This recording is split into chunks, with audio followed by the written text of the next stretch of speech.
Now, this is the part of the show where we just vibe and allow our listeners to get an idea of, your background, your personal interests. So it's enough of me talking.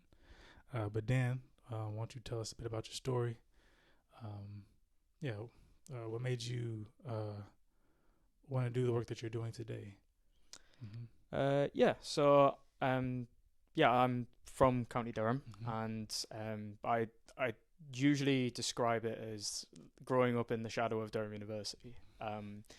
And so I grew up in the town probably closest to Durham out of any sort of the local ones that isn't a village. So that would be Spennymoor. I was born in Bishop Auckland within the big hospital, but mostly raised in Spennymoor, and that's where I mostly identify as being from.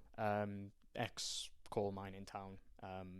But my family traditionally again would typically were mostly related to like joinery and stuff. So I had several family members working at the big Black and Decker factory, and among other different things as well.